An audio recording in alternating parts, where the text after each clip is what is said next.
It is said that in the cold, thin air, 27,000 feet above occupied France in April of 1943, you could hear the laughter. Through the crackle of their radios, the veteran pilots of Germany's feared Luftwaffe, men who had honed their skills to a razor's edge in the skies over Spain, Poland, and the Eastern Front, looked upon America's newest fighter plane and could not contain their scorn. What they saw was not a weapon, but a caricature. It was bulbous, ungainly, almost comically oversized, compared to their own sleek Focke-Wulf 190 seconds machine celebrated for their agility and deadly grace. This new arrival was an affront to the very art of aerial combat. They gave it names, each one dripping with contempt. To some, it was the Fliegende Milchflasche, the flying milk bottle. To others, it was a pregnant cow, a dinosaur, or simply a truck lumbering through the sky. One of the Luftwaffe's most seasoned aces, Oberleutnant Ralph Herrmachine, is reported to have smirked as he got his first clear look at the strange aircraft, a behemoth that seemed to sacrifice every known principle of fighter design. These American pilots, he must have thought, were being sent to the slaughter. In a way, he was right. Many of them were. But what he and his comrades could not possibly have understood was that the laughter echoing in their headsets that day was not a judgment on the aircraft before them. It was, in effect, the signing of their own death warrant. That laughter was the unwitting obituary of the entire Luftwaffe fighter arm. For the machine they were mocking was not a mistake. It was a philosophy. It was a uniquely American declaration of war, forged in steel and fire, and it would systematically grind their elegant war-fighting artistry into dust over the next 18 months. To understand this flying fortress disguised as a fighter, one must first understand the mind of its creator, a man who was himself an outsider. Alexander Kartveli was not an American by birth. He was a Georgian, born in Tbilisi, who had fled his homeland in the face of the Bolshevik Revolution. He had witnessed firsthand the destruction wrought by totalitarian ideology and carried with him the quiet intensity of a man who had lost everything. When he arrived in the United States, he brought with him not only a brilliant engineering mind, but also a profound appreciation for the nation that had given him refuge. This personal history seems to have shaped his approach to aircraft design. While European engineers were often obsessed with creating nimble, lightweight interceptors, the aerial equivalent of a fencer's rapier, Kartveli's vision was fundamentally different. He was not designing a weapon for a duel of honor. He was designing an instrument of overwhelming, indisputable force. He began not with an airframe, but with two core components that represented the heart of American industrial might. The first was the Pratt & Whitney R2000 800 double wasp, one of the most powerful and complex piston engines ever created. It was a beast of an engine, a 2,000 horsepower monster that was reliable, durable, and heavy. The second component was an armament of 8 50 caliber Browning machine guns, 4 in each wing. This wasn't just a weapon system, it was a statement. It was a concentration of firepower so immense that it bordered on the absurd for a single-engine fighter. Kartveli's mandate, it seems, was brutally simple. Build the smallest possible airplane around the biggest possible engine and the most devastating arsenal imaginable. The result was the P-47 Thunderbolt. The design philosophy was a direct reflection of a burgeoning American identity. It was not subtle. It was not elegant. It was overbuilt, overpowered, and unapologetically massive. It was a machine built on the belief that in a war of attrition, the side that can absorb the most punishment while delivering the most brutal blows will inevitably be the victor. This was a concept that was perhaps alien to the German mindset, which for years had prized tactical brilliance and the cult of the individual ace. The Thunderbolt, by contrast, was a democratic weapon. It was designed to be mass-produced by a workforce of millions, flown by pilots, trained in record time, and to win, not through finesse, but through sheer, unrelenting material superiority. Kartveli, the immigrant who had found a home in America, had in essence created the ultimate personification of his adopted country's wartime spirit, a machine that was big, loud, resilient, and unbelievably lethal. It was a sledgehammer in a sky full of scalpels. This creation, however, was born into a world of skepticism, not just from its enemies, but from its intended users. While the Germans laughed from a distance, the young American pilots who were tasked with flying the Thunderbolt into combat felt a much more immediate and visceral emotion: fear. They were accustomed to lighter, more agile aircraft like the P-40 Warhawk or the British Spitfire. Climbing into the cockpit of the P-47 for the first time was reportedly an intimidating experience. The plane sat high off the ground, its sheer bulk making it feel less like a fighter and more like a bomber. It was notoriously difficult to handle on takeoff and landing, and its initial climb rate was sluggish compared to its German counterparts. In the unforgiving training fields of England and the United States, the Thunderbolt quickly earned a grim and terrifying nickname, one whispered with a mixture of dark humor and genuine dread. Before it was ever a terror to the Germans, it was known to its own men as the Widowmaker. It was seen by some as a flying coffin, a death trap that would get them killed long before they ever saw an enemy. So the question that hung heavy in the air of every American airbase was a simple one: how could this machine, despised by its enemies and feared by its friends, ever hope to win the war? The Germans were laughing, but the Americans weren't. They were burying their own. The nickname Widowmaker was not born from German propaganda. It was born in the mud and rain of American and British airfields, whispered in hushed tones in the mess halls and barracks where young men tried to reconcile their patriotic duty with a primal fear of the machine they were ordered to fly. The laughter of the Luftwaffe was a distant echo. The immediate terror was the Thunderbolt itself. Before this aircraft could prove itself a formidable foe to the enemy, it first had to be tamed, and the cost of that education was paid in American blood. The training process was, by many accounts, a brutal ordeal. Pilots who had earned their wings on more forgiving trainers found themselves wrestling with a 10-ton beast that seemed to have a mind of its own. Imagine a young man, barely out of his teens, perhaps from a farm in Ohio or a factory town in Pennsylvania.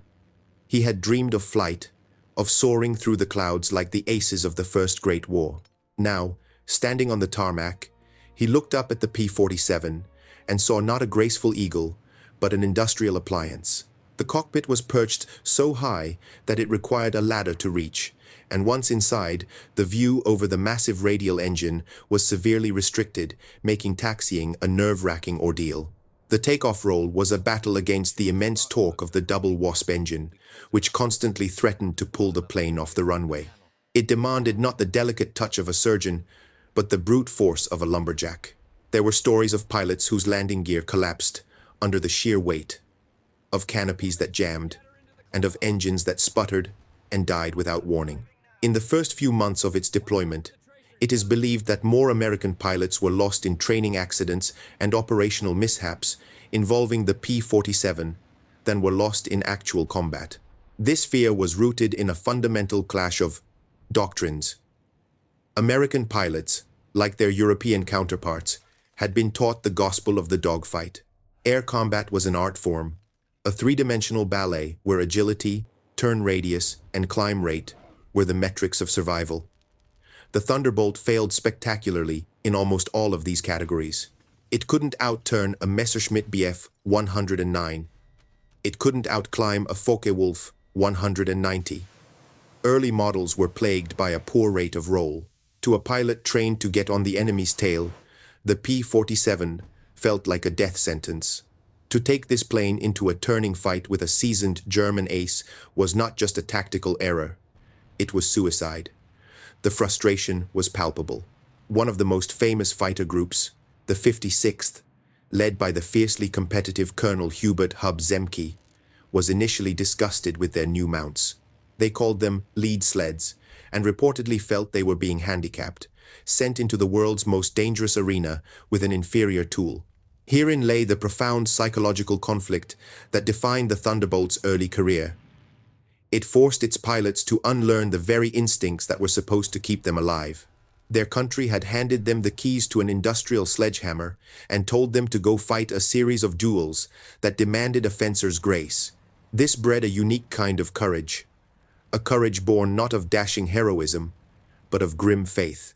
It was the courage to sit inside an armored bathtub, trusting that the sheer mass of steel and the cacophony of the engine would somehow see you through a fight you were not nimble enough to win. It was the bravery required to fly straight and level through a hail of enemy fire, praying that the engineers who had made the plane so heavy had also made it strong enough to endure. This was a new kind of warrior being forged, not the knight of the air, but the operator of a complex, violent, and unforgiving piece of heavy machinery. The Germans, for their part, watched these early fumbles with a sense of vindication. Their initial mockery seemed entirely justified. They observed the P-47 seconds on their initial escort missions, noting their short range, which forced them to turn back long before the bombers reached their most vulnerable points deep inside the Reich. They saw the American formation struggle, their pilots clearly uncomfortable and inexperienced with their new aircraft. German intelligence reports from the period allegedly dismissed the Thunderbolt as a failure, a clumsy escort fighter that posed little threat to their battle-hardened veterans. They even gave it their own derisive nickname, calling the lumbering planes Indiana Fat Targets, a cruel jab at both their size and the location of the Republic Aviation Factory in Evansville, Indiana, where many of them were built. The joke had a bitter truth to it. For a time, they were targets. The morale of the American pilots was reportedly at a low point. They felt they were facing a superior enemy in a subpar machine.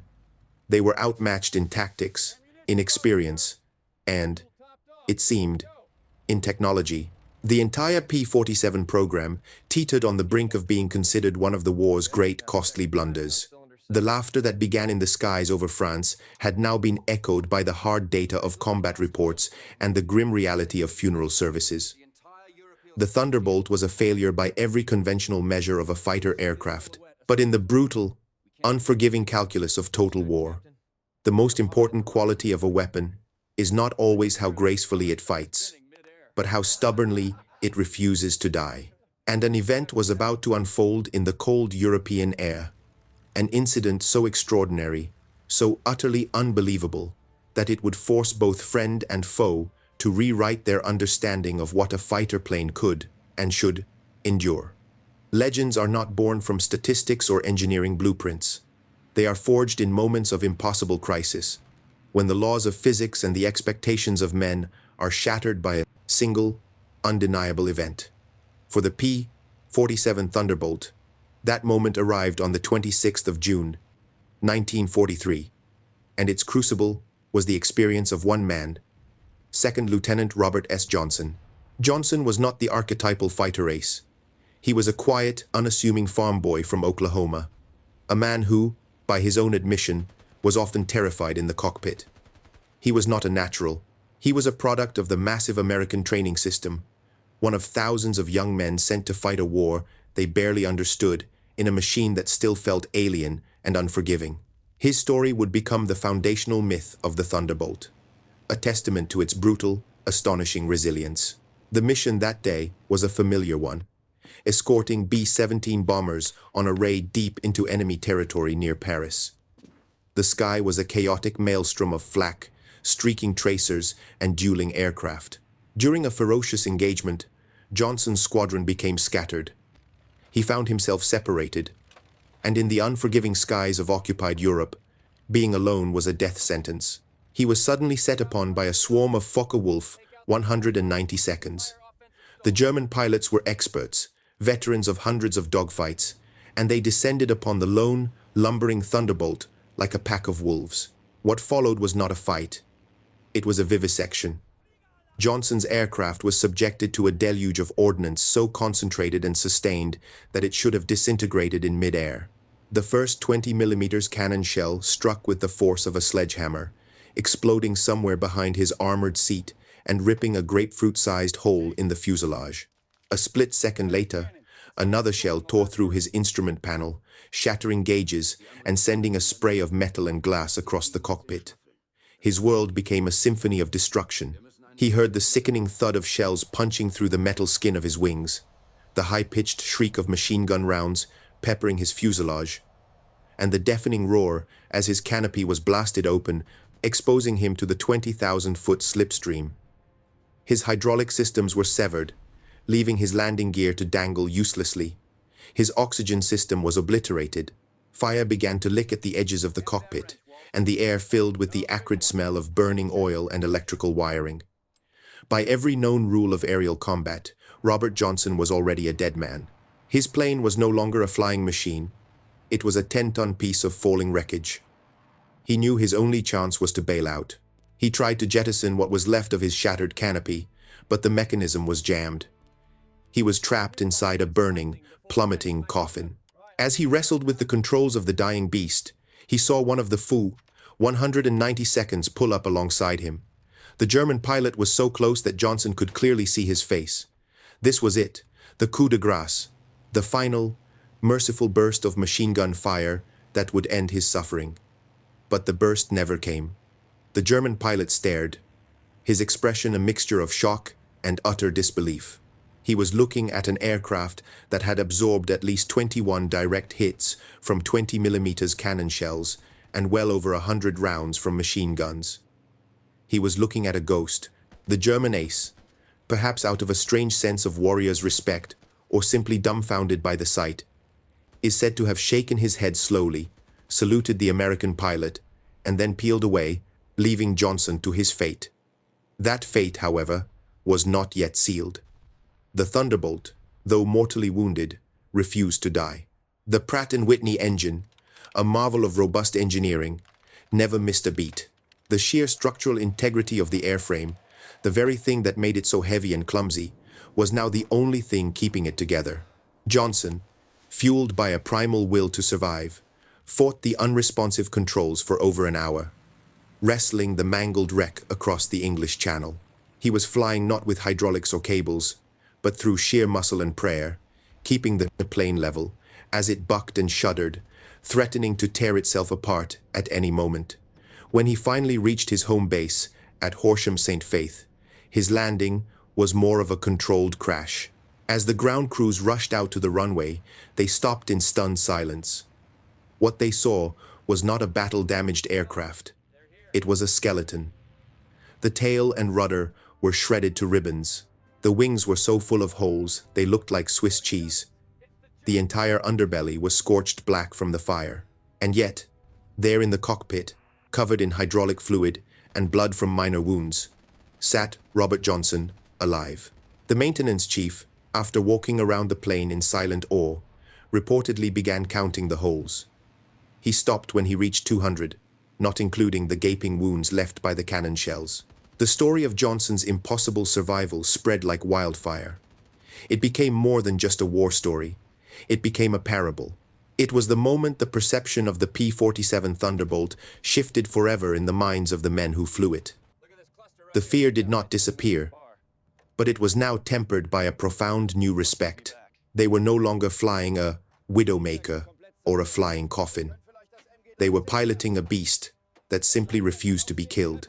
It was an armored chariot, a shield that could withstand the very worst the enemy could throw at it and still bring its pilot home. The plane was a brute, but it was their brute. They now knew, with absolute certainty, that the P-47 could take a punch. The next great challenge was to learn how to throw one. The survival of Robert Johnson was a revelation, but it was not a strategy. A shield, no matter how strong, cannot win a war. The fundamental problem remained. The P-47 Thunderbolt was a heavyweight boxer forced to compete in a fencing tournament. In the intricate dance of a traditional dogfight, where pilots maneuvered for a kill shot on an enemy's 6 o'clock, the Thunderbolt was a clumsy, predictable partner. Attempting to engage the nimble German fighters on their own terms was still a recipe for disaster. The shield could withstand the rapier's thrusts, but the American pilots needed to learn how to wield their own weapon, not as a sword, but as the sledgehammer it was designed to be. The answer would not come from the engineers back home, but from the brutal pragmatism of the commanders and pilots on the front lines. Leading this tactical revolution was Colonel Hubert Hub Zemke, the commander of the 56th Fighter Group. Zemke was a fiercely competitive and brilliant tactician, and his initial disdain for the P-47 was legendary. He had lobbied furiously to have his group equipped with the lighter, more agile P-51 Mustang. But the military, in its wisdom, had assigned him the Thunderbolt, and Zemke was a professional. If he was stuck with the jug, as it was often called, he was going to figure out how to make it kill. He and other forward-thinking leaders like Major Donald Blakesley of the 335th Fighter Squadron began to dissect the aircraft's performance not by what it lacked, but by what it possessed in abundance, mass and power. They came to a stark and game-changing realization. The very quality that made the P-47 a poor dogfighter, its immense weight, could be its greatest asset. In a climb or a turn, that weight was a crippling disadvantage. But in a dive, it was a force multiplier. Gravity, when applied to a 10-ton airframe wrapped around a 2,000-horsepower engine, created a weapon of terrifying velocity. The Thunderbolt could reportedly outdive any aircraft in the sky. It could accelerate to speeds approaching the sound barrier, becoming less of an airplane and more of a guided projectile. From this undeniable advantage, a new doctrine was born. It was simple, brutal, and profoundly effective. Boom and zoom. The strategy was a complete repudiation of the romantic chivalrous notion of the aerial duel. Thunderbolt pilots were now explicitly forbidden from engaging in turning fights. Their new Bible was the law of energy conservation. They were to maintain an altitude advantage at all costs. Using the P-47's excellent high-altitude performance, a benefit of its complex turbo supercharger system, which the Germans initially underestimated. They would circle above the fight like hawks, identifying targets of opportunity below. Then came the boom. The pilot would nose the Thunderbolt over into a steep dive, the airframe groaning as it accelerated past 500, then 550 miles per hour. In this state, it was an unstoppable force.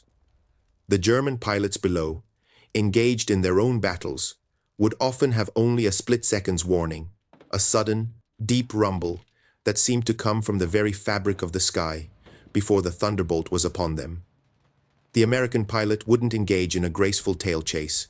He would simply line up the enemy aircraft in his sights for the 2 or 3 seconds it took to flash past, unleash a devastating volley of fire, and then execute the zoom.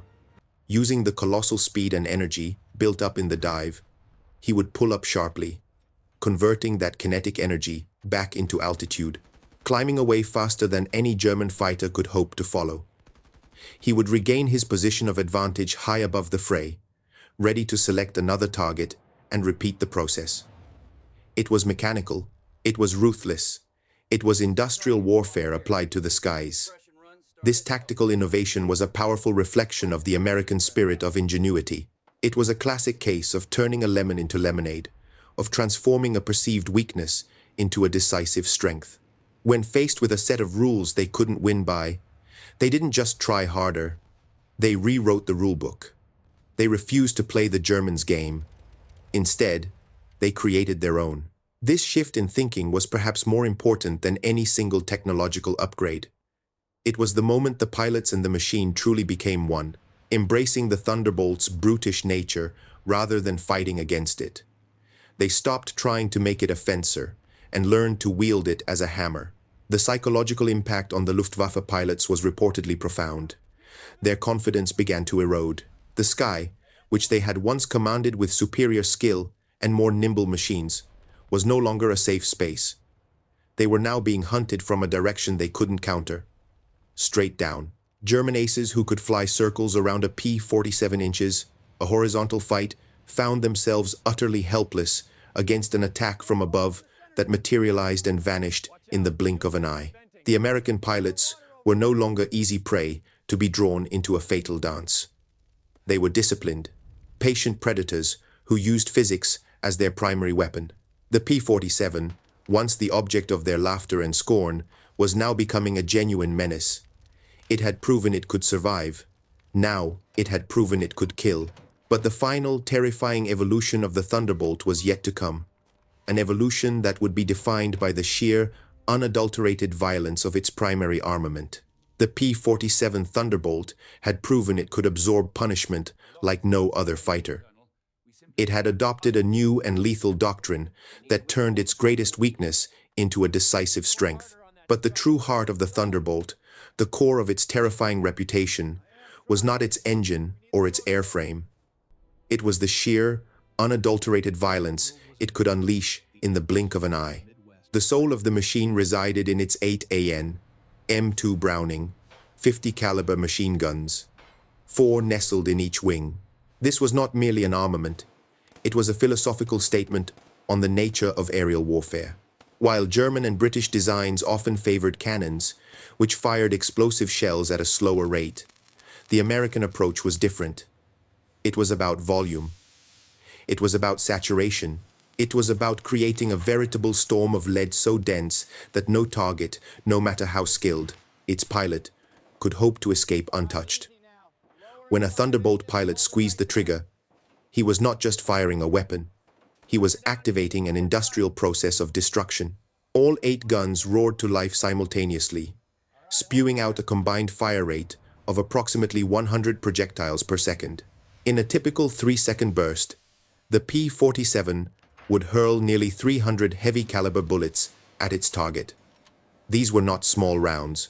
Each 50-caliber slug was a substantial piece of metal, carrying immense kinetic energy, capable of tearing through engine blocks, severing control cables, and shattering canopies. Lieutenant Colonel Francis Gabby Gabreski, one of America's top aces in Europe, with 28 aerial victories, is said to have described the experience with chilling simplicity. Firing the P-47's guns, he remarked, was like running a buzzsaw through a telephone pole.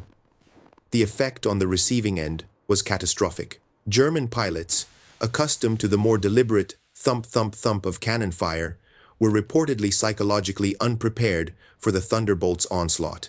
To fly into the gun sight of a P-47 was to fly into a solid wall of metal. Their aircraft, particularly the Messerschmitt Bf 109, were marvels of lightweight engineering, designed for performance above all else. They were fast and agile, but they were also fragile. Against the sheer density of a 50-caliber fusillade, they didn't just get shot down, they were seen to simply come apart at the seams.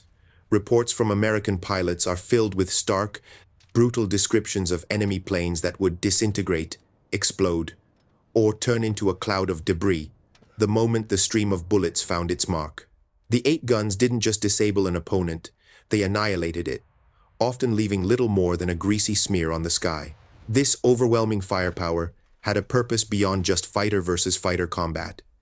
It was the key to fulfilling the Thunderbolt's primary mission, protecting the lumbering heavy bombers of the 8th Air Force. For the crews of the B-17 Flying Fortresses and B-24 Liberators, the P-47 was more than just an escort. It was a guardian angel forged from steel. To truly understand the P-47's impact, one must see it from their perspective. Imagine being a young ball turret gunner, suspended in a plexiglass bubble beneath a B-17, deep in hostile territory. For hours, your world has been nothing but the drone of engines, the biting cold, and the constant gnawing fear of the flak and fighters you know are coming. Before the arrival of long-range escorts like the P-47, this part of the mission was known grimly as Coffin Corner, a lonely, one-way trip into the heart of the German air defense system. Then, you see them. At first, just specks in the distance, but they quickly resolve into the familiar, barrel-chested shape of the Thunderbolts. They were affectionately nicknamed Little Big Friends by the bomber crews, and their arrival brought a palpable wave of relief that washed through the entire formation. When the German fighters rose to attack, the Jugs would dive to meet them. The bomber crews had a front-row seat to the brutal effectiveness of the Thunderbolt's guns.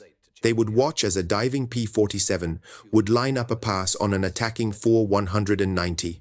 They would see the flickering lights from the 8 gun muzzles, what some called Roosevelt's piano, because of the way the lights rippled across the wings. And then, A moment later, they would see the German fighter simply cease to exist. This was not a duel. It was an execution. For the bomber crews, the sound of those 50 seconds was the sound of survival. Each burst of fire was a promise that they might just make it home. The Germans learned to fear this concentration of firepower. They knew that a single, well-aimed pass from a Thunderbolt was often all it took. It changed their calculus of risk. A head-on attack, a favored tactic against the heavily armed bombers, was now suicidal against an escort that could saturate the air in front of it with an impenetrable shield of lead. The P-47 had become the ultimate defensive weapon, a flying shotgun that could obliterate anything that got too close. The laughter that had once echoed in the skies over France was now a distant memory, replaced by a grim respect and a healthy dose of fear. The brute had learned to fight, and it fought with the overwhelming, impersonal fury of a machine. It had mastered the sky. But the war was not just being fought at 20,000 feet. A new and even more terrifying chapter in the Thunderbolt's legacy was about to begin. Not in the empty blue expanses of the upper atmosphere, but in the mud, forests, and fields of Fortress Europe. The hammer was about to fall upon the ground. As the war evolved and the strategic balance shifted, the P-47 Thunderbolt, the once derided heavyweight, found a new and terrifying calling. The great aerial battles of 1943 had attrited the Luftwaffe's fighter arm, and with the impending Allied invasion of Europe, the nature of the air war began to change. It was no longer enough to simply protect the bombers or win duels in the stratosphere.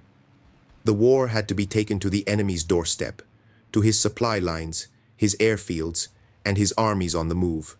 And in this new, brutal arena of ground attack, the Thunderbolt was not just a participant. It became a god of vengeance. It was in this role that it earned its most feared German nickname, the Jabo, short for Jagbomber, or fighter bomber. The very qualities that made the P-47 a challenging dogfighter made it the perfect Jabo. Its immense Pratt & Whitney engine could haul not just the weight of its own airframe and ammunition, but an astonishing additional payload. A Thunderbolt could be loaded with up to 2,500 pounds of bombs and rockets, a payload approaching that of a dedicated light bomber from just a few years earlier. Its legendary toughness meant it could absorb incredible amounts of ground fire from flak cannons and machine guns and still fly home.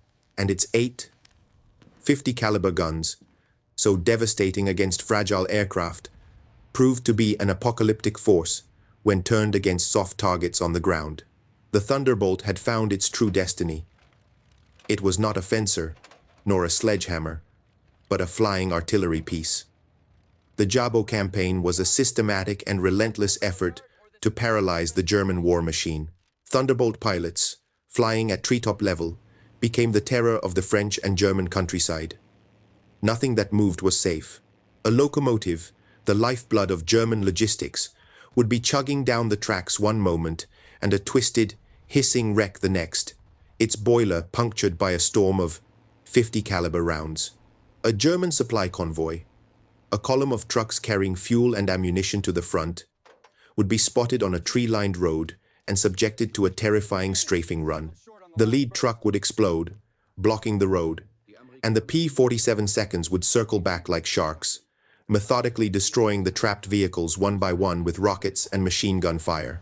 For the German soldier on the ground, the experience was a unique form of hell. It was one thing to face an enemy you could see and shoot back at.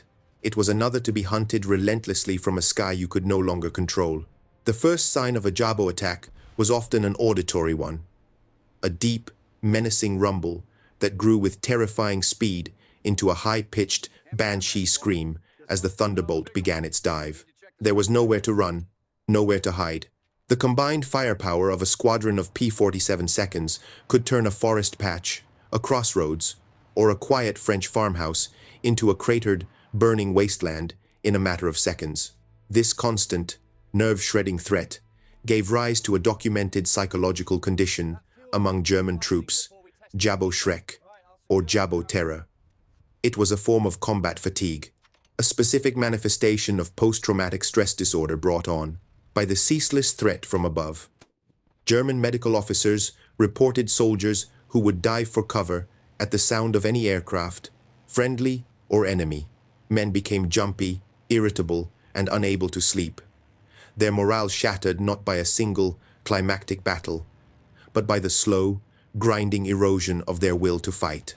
The P-47 was no longer just destroying tanks and trucks. It was destroying the very sanity of the soldiers it targeted. This terror on the ground created deep fissures within the German military itself.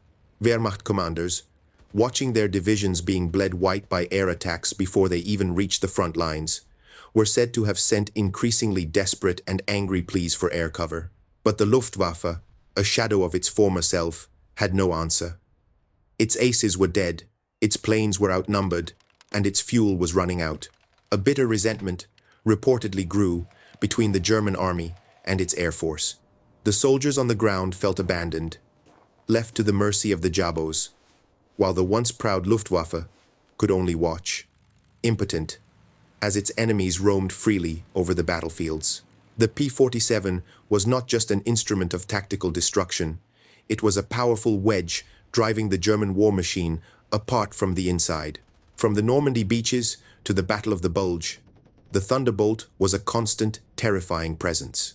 It choked off supplies, shattered armored columns, and broke the back of German counteroffensives. It had systematically dismantled the enemy's ability to wage a mobile war. The machine that was once mocked as a clumsy, overweight failure was now arguably the single most effective tactical weapon on the Western Front. It was dominant in the air, and it was dominant on the ground. The German war effort was collapsing under the weight of this aerial onslaught. But in the winter of 1944, the Third Reich would gather its dwindling strength for one last, desperate gamble, a massive, surprise offensive aimed at throwing the Allies back into the sea. And on the frozen airfields of Belgium and France, the Jabos would face their greatest test yet. On New Year's Day, 1945, the Luftwaffe, in a final desperate act of defiance, launched Operation Bodenplatte. It was a massive, surprise attack launched in the dawn's early light, targeting Allied airfields across Belgium, Holland, and France. For a few brief, shocking hours, it seemed as though the old, feared German Air Force had been reborn. German fighters swept in at low level, strafing and bombing the neat rows of parked Allied aircraft. The attack was a tactical success. Hangars burned, fuel dumps exploded, and hundreds of Allied planes were turned into smoldering wreckage. On the ground at Asch Airfield in Belgium, the 366th Fighter Group watched in horror as at least 22 of their P-47 Thunderbolts were destroyed or heavily damaged before they could even get airborne. It was a stunning blow, executed with the skill and daring that had once made the Luftwaffe the masters of Europe. But the German victory was a Pyrrhic one, a ghost of triumphs past. The American response to this devastating attack was not one of panic or despair, but one that revealed the fundamental, unbridgeable chasm between the two war machines. When the American group commander, Major Brooking, was asked about his catastrophic losses, his reply is said to have encapsulated the entire Allied war effort. He did not speak of revenge or retreat. He spoke with the cold, confident logic of a factory foreman. "Don't worry," he reportedly said. "We'll have 40 new ones delivered in the next 48 hours." It was not a boast. It was a simple statement of fact. For the Germans, Operation Bodenplatte had cost them over 300 aircraft, and more critically, 250 irreplaceable veteran pilots. They had traded their last generation of aces for a few days' worth of American industrial output. The laughter from 1943 had now become a final, bitter gasp of desperation. The war of tactics was over. The war of production had been won. To understand this impossible resilience, one cannot look to the battlefields of Europe. One must look 5,000 miles away, to the fertile plains of the American Midwest, to a city called Evansville, Indiana. Here, far from the shriek of diving fighters and the crump of exploding bombs, the true, decisive battle of the war was being waged. Inside the sprawling complex of Republic Aviation's Plant No. 2, a building covering millions of square feet. A different kind of army was at work. This army wore overalls and bandanas, not uniforms. Its soldiers were men too old or unfit for combat, young boys waiting their turn, and, most significantly, millions of women who had left their homes to answer their nation's call. They were the Rosies, the riveters, welders, and electricians who formed the backbone of the American arsenal of democracy. The Evansville plant was not a factory. It was a miracle of logistics and human endeavor. It was a city unto itself, operating 24 hours a day, 7 days a week, under a relentless, driving rhythm.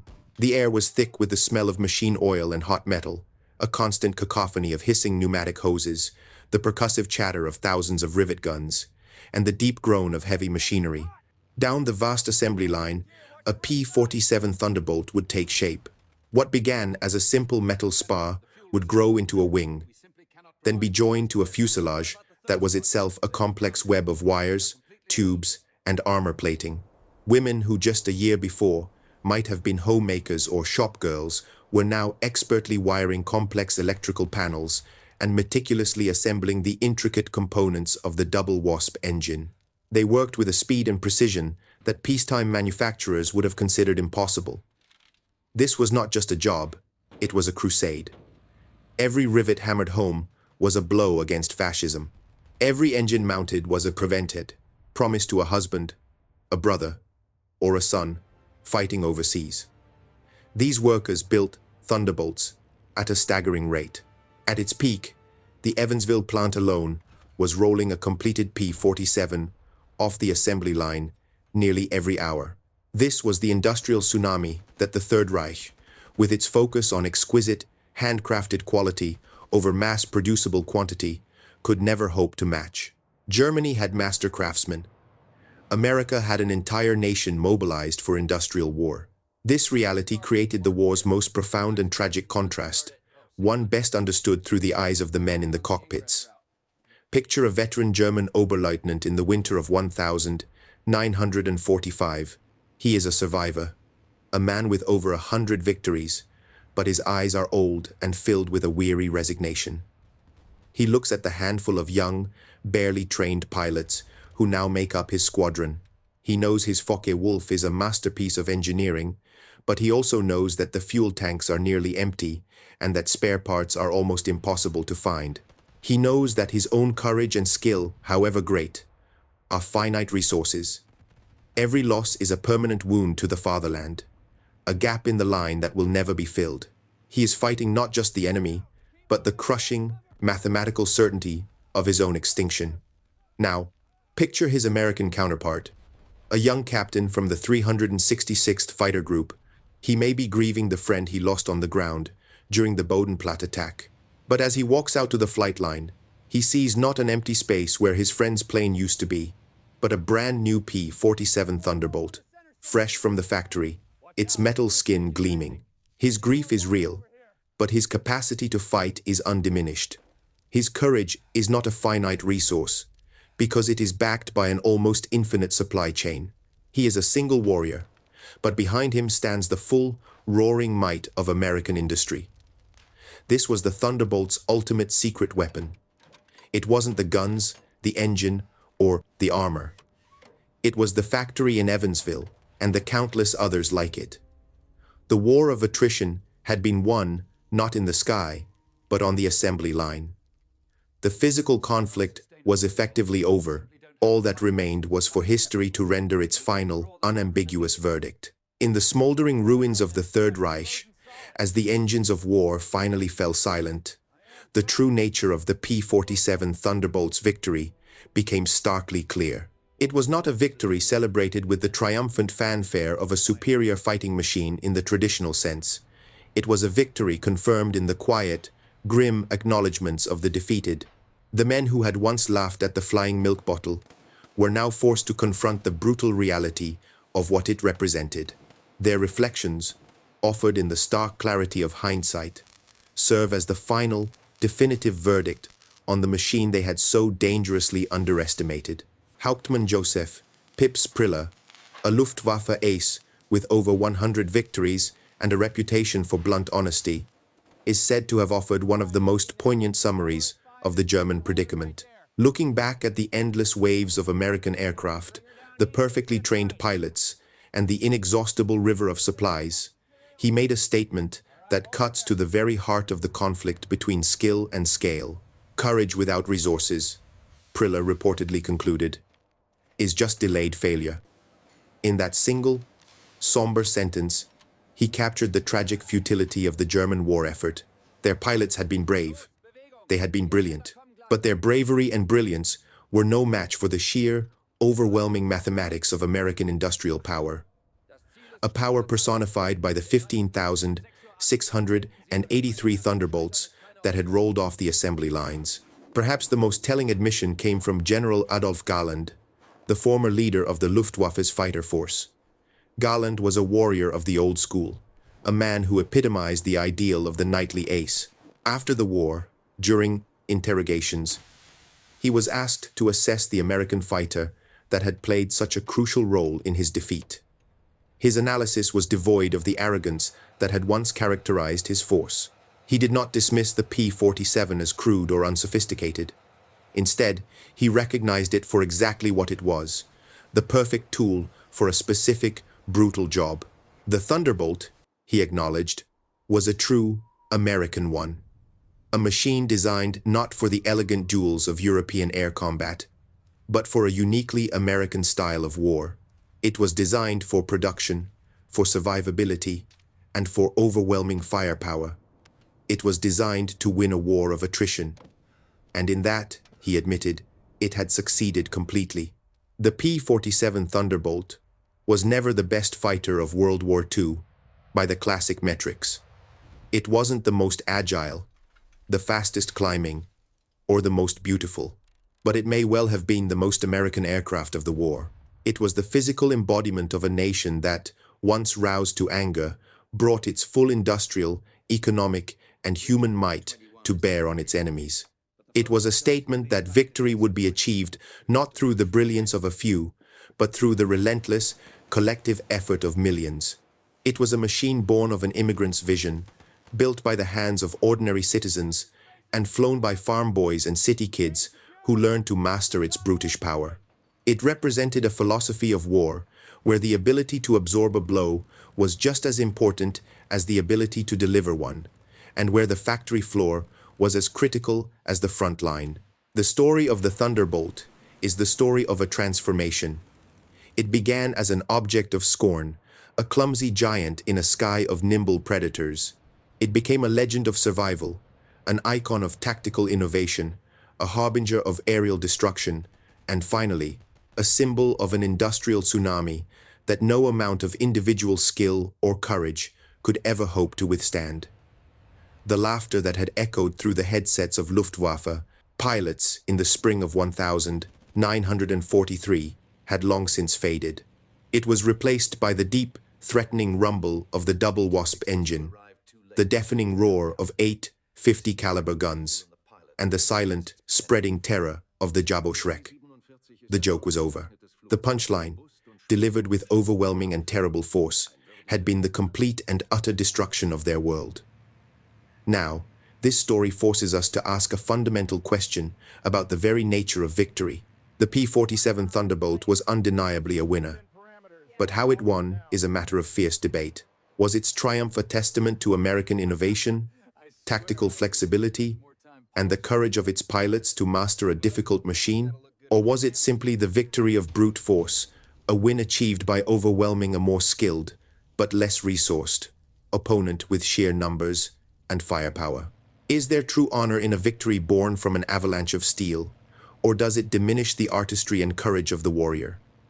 This is where the story leaves the history books and enters the realm of personal conviction. We want to hear what you think. Was the P-47 Thunderbolt a hero, a symbol of a nation's collective will to win? Or was it simply a bully, the ultimate expression of might makes right? Leave a comment below and share your perspective. Let us know whether you believe this flying juggernaut was an icon of ingenuity or an instrument of industrial brutality. And if you found this story compelling, please subscribe and hit the notification bell so you don't miss our next exploration into the machines and the moments that have shaped our modern world.